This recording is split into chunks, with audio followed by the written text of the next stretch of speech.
Hey kids, today I'm going to be playing a personal favorite of mine, an old standby from the height of Shizu tier element format. This is Clock FTK. Basically, if you've seen Mambo's old video on this, you know what this is doing.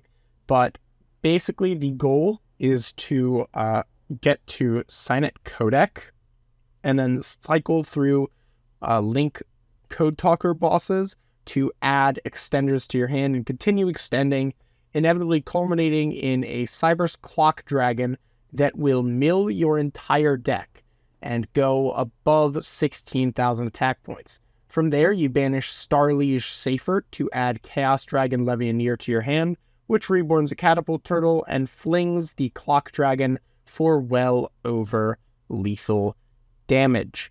Now, you might be wondering why I'm choosing to play this now and why I would choose to play this at all.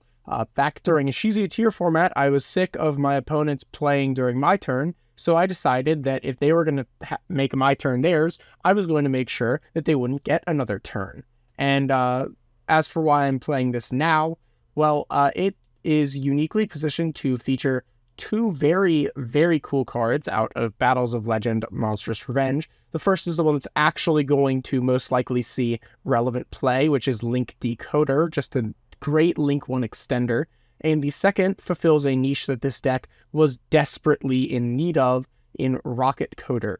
One of the biggest issues with Clock FTK historically, aside from, well, all the issues that FTKs have, is that it didn't have a good target for Signet Codec when you Link summoned a Dark Monster. Because of this, you were frequently unable to really extend. You would have to go for really just terrible extenders like Simtab Leer or I don't remember the other one, but it needed you to have like two co-linked Link monsters, but those are terrible. And Rocket Coder gives us just a very simple extra Link material off of our Dark Summons. Without further ado, let's just go ahead and hop into a game.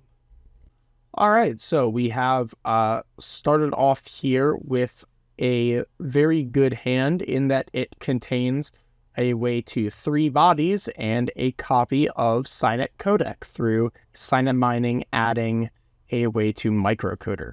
So we're going to start things off with Signet Mining, pitching this gadget for Lady Debug, then normal Debug, and add Michael Coder.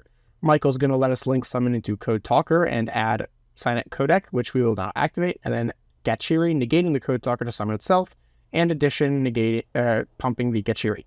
We're going to go for inverted. Chainlink 1 is going to be inverted. Chainlink 2 is going to be Codec to search a light, and Gachiri is going to make this immune. We're going to special summon Get Balancer Lord, and then activate its effect, then go into Transcode, and search the Earth Code Generator. Then we'll make Xcode, and trigger and sequence the effect to mill, the effect to search, and a zone block effect. We're going to grab Clock Wyvern and mill Dotscaper, which will summon itself. We'll go to Access Code Talker and search for a Dark. Here we're going to be grabbing Rocket Coder. Then we'll extra normal the Gadget and reborn the Dotscaper. We'll go into Clock Spartoy and then summon a token and search Signet Fusion. We'll go into Shooting Code using the Rocket Coder and add Scripton to hand, which will banish this debug to summon itself. We'll make Link Decoder and then go to Heat Soul, triggering in sequence Link Decoder to search, or to summon, Codec to search, and Scripton to put back the debug. We'll draw one additional card after grabbing Degrade Buster, and then circular away this Sigma. We'll make Firewall Dragon and then summon back the Sigma, triggering circular to grab Equation, and then go into Update Jammer. We'll Clock Wyvern for a clean, what was that, 6 cards off the top? Then go to Clock Lizard, Reborn Edition, make Lingeribo to protect ourselves from Imperm, and then make a Clock Dragon for 16.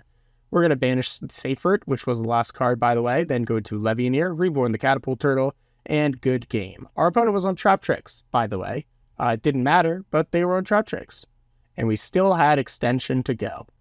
So this deck is still exactly the same as it always was. Nothing has really changed between now and before Monstrous Revenge. Obviously, we do have more extenders, more playmakers.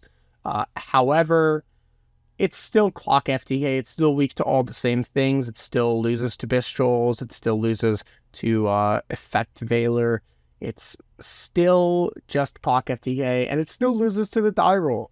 While you are capable of putting up just upsettingly large beat sticks and just killing your opponent dead, it's tough to do so through interruption. So usually you're going to be winning the game by, FTKing your opponent.